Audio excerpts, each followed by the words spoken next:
Hello everyone, कैसे हैं आप सभी। पिछले क्लास में हमने आपसे लोकतांत्रिक सरकार के बारे में आपसे डिस्कस किया था कि लोकतांत्रिक सरकार क्या है। तो हमने कहा था कि लोकतांत्रिक सरकार वैसी सरकार होती है जो जनता के द्वारा वोट के माध्यम से चुनी जाती है, यानी कि जनता जो है अपने कीमती वोट के माध्यम से सरकार को चुनने का कार्य करती है। आज हम उसी चैप्टर को आगे बढ़ाने का क्लास करेंगे, यानी कि हम नेक्स्ट चैप्टर शुरुआत करने जा रहे हैं जिसका नाम है लोकतांत्रिक सरकार के प्रमुख तत्व। यानी कि इस क्लास में या इस चैप्टर हम डिस्कस करने वाले हैं कि लोकतांत्रिक सरकार में हम किस प्रकार भागीदारी निभाते हैं, हम अपनी समानता, न्याय या विवादों का निपटारा या समाधान किस प्रकार करते हैं। तो चलिए बिना किसी देरी के हम शुरुआत करते हैं क्लास को और पढ़ाई स्टार्ट करते हैं। तो हमने क्या कहा पिछली क्लास में, हमने कहा कि लोकतांत्रिक सरकार यानी कि जनता की सरकार, वैसी सरकार जो जनता द्वारा एक निश्चित टर्म के लिए वोट के माध्यम से चुनी जाती है। यानी कि इसको चुनने का काम या सरकार बनाने का काम कौन करती है, तो जनता करती है अपने वोट के माध्यम से।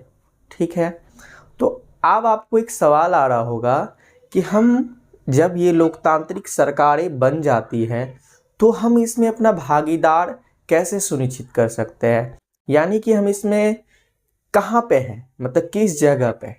ठीक है, उस चीज़ पे डिस्कस करने से पहले मैं आपसे एक बात डिस्कस करना चाहूँगा। लेट्स सपोज आप ये मानिए कि किसी देश में ये लोकतांत्रिक सरकार ना हो, वहाँ पे जनता की सरकार ना हो, जनता के द्वारा चुना गया सरकार ना हो, वहाँ पे कोई तानाशाही सरकार हो या रंग भेद का सरकार हो। ऐसा ही एक देश था दक्षिण अफ्रीका। ठीक है, वहाँ पे रंग भेद कानून था।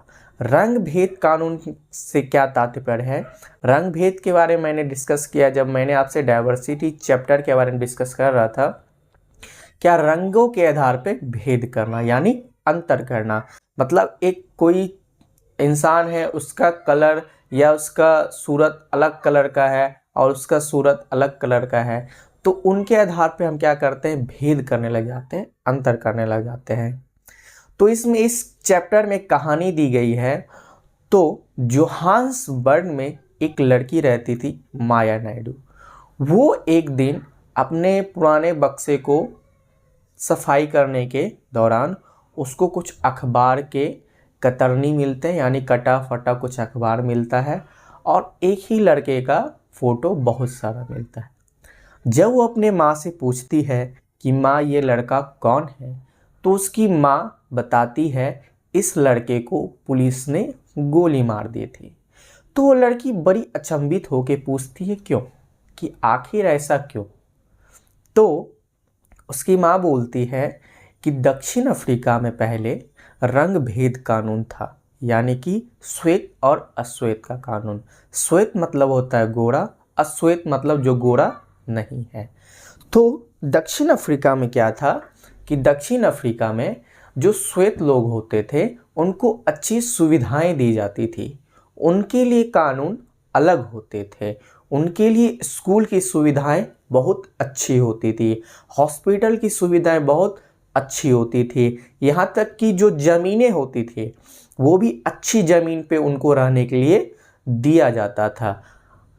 अगर हम सब मिला के बात कहें तो जो श्वेत लोग होते थे उनको जो सुविधाएं दी जाती थी वो अलग, मतलब कि उत्तम क्वालिटी की, मतलब बहुत अच्छी क्वालिटी की दी जाती थी।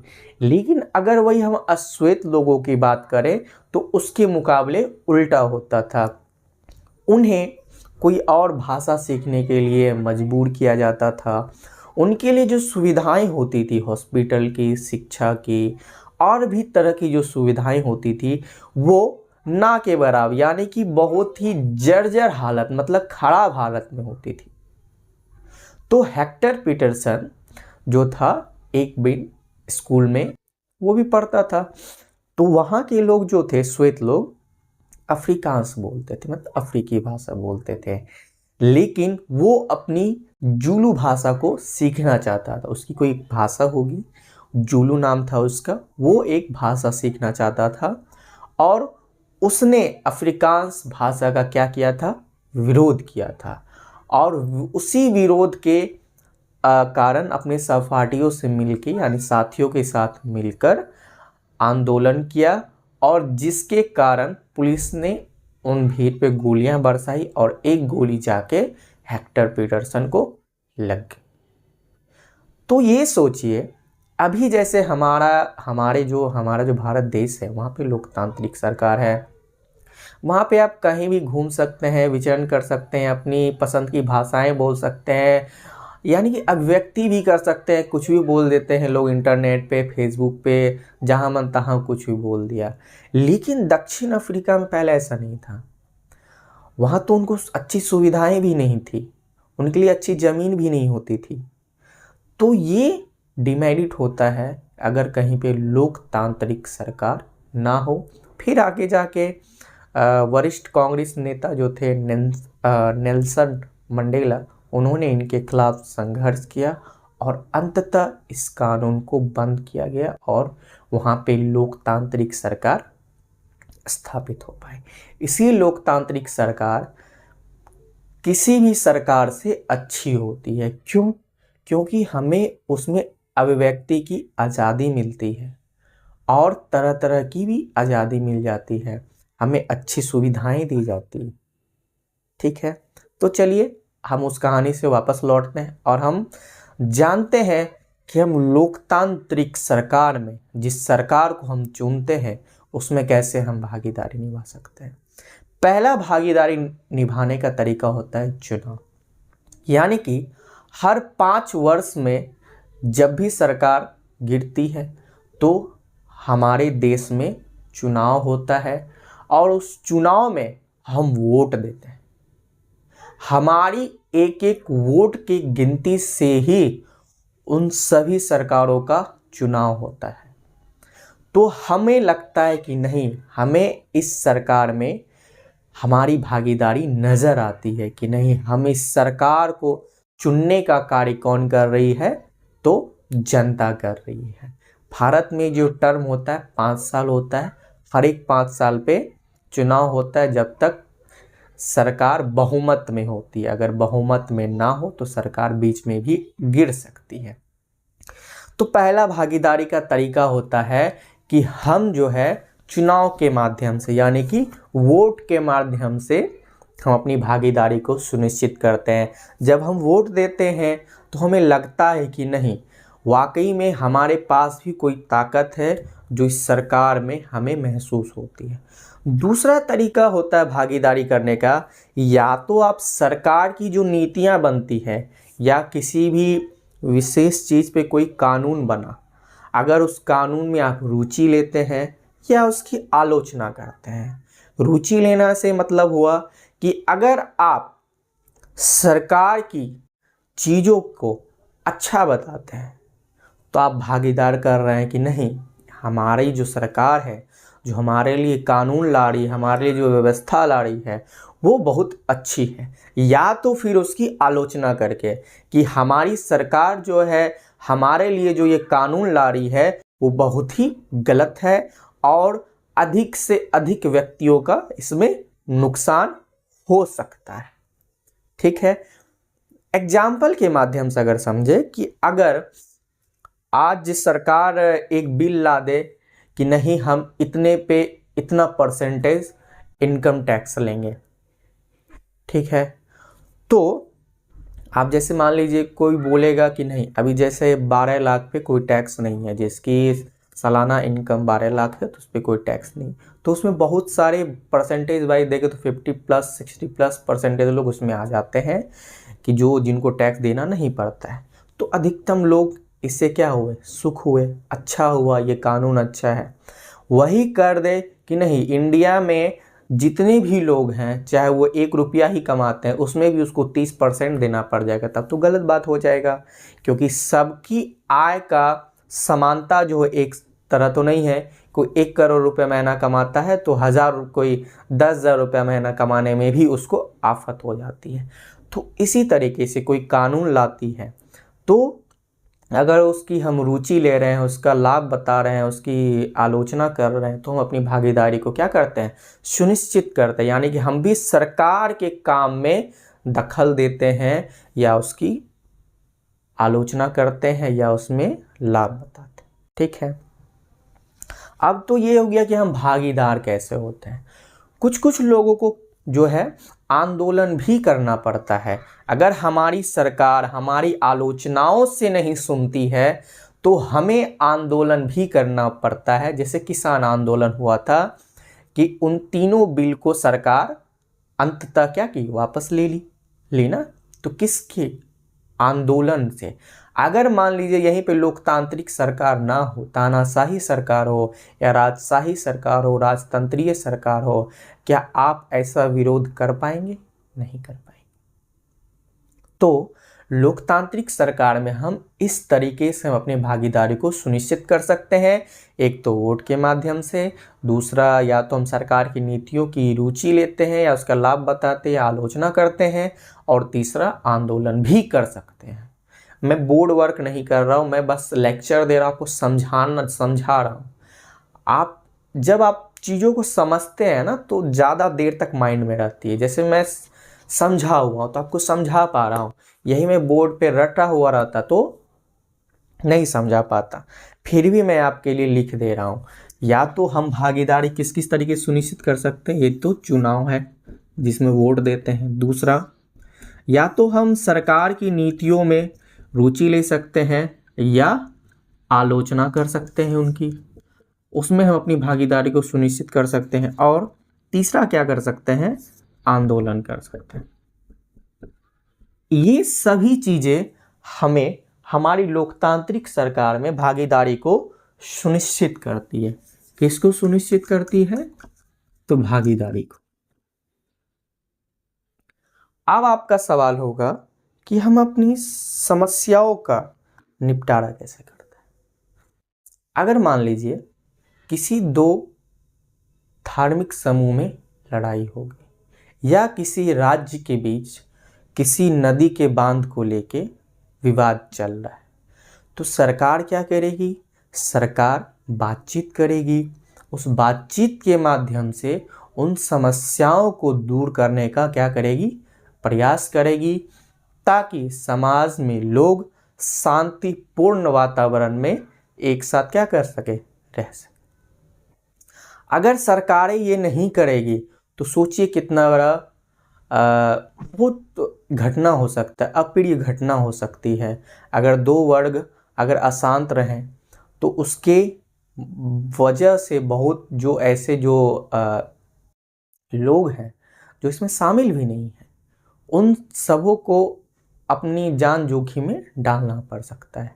तो सरकारें क्या करती है? सरकारें हमारी समस्याओं का समाधान भी करती है, विवादों का निपटारा भी करती है, कि कहीं भी किसी समुदाय के बीच, किसी राज्य के बीच, किसी क्षेत्र के बीच किसी भी प्रकार का विवाद न उत्पन्न हो। ठीक है। तीसरा हम समानता और न्याय की बात करते हैं कि सरकार समानता कैसे लाती है, न्याय कैसे करती है हमारे बीच। समानता देखिए, अगर मैं आपसे पूछूं समानता क्या है, अगर मैं आपसे पूछूं कि समानता से आप क्या समझते हैं, अगर ये सवाल मैं अगर आपके बीच कर दूं कि समानता क्या है, तो थोड़ा सा आपको उसको वर्ड में लिखने में प्रॉब्लम होगा। जैसे मानिए ये एक लड़का है, ठीक है, और ये भी एक लड़का है, हम लड़का लड़की नहीं लेंगे, ठीक है। इसको मैं बाजार गया, इसको भी मैंने 2 टॉफ़ी दी और इसको मैंने 1 ही दी, तो इसको कहीं ना कहीं लग सकता है ना कि कोई ऐसी चीज़ जो है जो मुझे कम दी गई है, यानी कि मेरे साथ भेदभाव किया गया है। अब ये भेदभाव किस आधार पे किया गया है वो अभी यहाँ पे जिक्र नहीं करना है, हम समानता को समझ रहे हैं। अगर यहीं पे मैं फिर बाजार गया, 2 बिस्किट इसको देता हूँ और 2 बिस्किट इसको भी देता हूँ, तो अब आपको लगेगा नहीं, हाँ यहाँ पे बराबर है, मतलब जहाँ भी हम लोगों को बराबर आंकते हैं यानी कि बराबर देखते हैं वहीं पे समानता होती है। जब हम किसी दो व्यक्ति के बीच या दो समूहों के बीच या दो क्षेत्रों के बीच अंतर करने लग जाते हैं किसी भी आधार पे, चाहे वो रंग हो, रूप हो, भाषा हो, कुछ भी आधार हो, जब अंतर करने लग जाते हैं, भेदभाव करने लग जाते हैं, वहाँ पे असमानता आती है। और जब ये नहीं करते हैं तो वहाँ पे समानता रहती है। तो पहले जो था, डॉक्टर भीमराव अंबेडकर के बारे में आप जानते होंगे, पहले जो था भारत में लोगों को कुओं और नल से पानी निकालने की इजाज़त नहीं थी, मंदिर जाने की इजाज़त नहीं थी।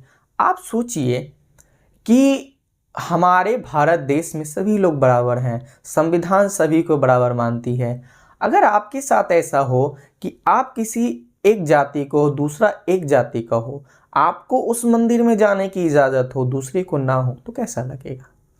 अच्छा नहीं लगेगा। तो ये जो अंतर है इसको ख़त्म करना ही समानता कहलाती है। आप समझ रहे होंगे बात को, ठीक है? तो सरकारें क्या करती है, जहाँ भी ये अंतर है उन सभी अंतरों को समाप्त करने का काम करती है और समानता लाने का कार्य करती है। समान जैसे लड़के लड़कियों के बीच में असमानता है कि आज भी बहुत से भारत में लोग अपनी बेटियों को उतना नहीं पढ़ाना चाहते हैं जितना अपने बेटे को पढ़ाते हैं। तो ये जो अंतर है उसके लिए सरकार क्या करती है, जैसे हमारी बिहार गवर्नमेंट में क्या किया है, लड़कियों को प्रोत्साहन राशि दी जाती है। अगर आप 10th क्लास पास करते हैं तो आपको एक अमाउंट दिया जाता है। अगर आप इंटर यानी कि 12वीं की कक्षा पास करते हैं तो फिर एक अमाउंट दिया जाता है। अगर आप ग्रेजुएशन यानी कि स्नातक की पढ़ाई पूरी करते हैं तो आपको एक अच्छा अमाउंट दिया जाता है। तो ये सरकारें जो करती है, इन सभी अपनी नीतियों के माध्यम से, अपने कानूनों के माध्यम से, इन सभी योजनाओं के माध्यम से इन सभी अंतर को समाप्त करने का कार्य करती है और देश में समानता लाने का कार्य करती है। अब न्याय भी सरकार दिलाती है। अगर कोई ये कहे कि नहीं वो व्यक्ति उस प्रजाति का है तो उसके लिए अलग कानून है और मैं इस प्रजाति का हूँ तो उसके लिए अलग कानून, तो ऐसा नहीं होता है। सरकार के पास सभी के बीच सभी को एक समान देखना है। इसीलिए सरकार कभी भी ऐसा नहीं करेगी कि किसी और को न्याय मिले, किसी को और अन्याय मिले। तो इन सभी तरीकों से हम अपनी लोकतांत्रिक सरकार में भागीदारी को सुनिश्चित करते हैं।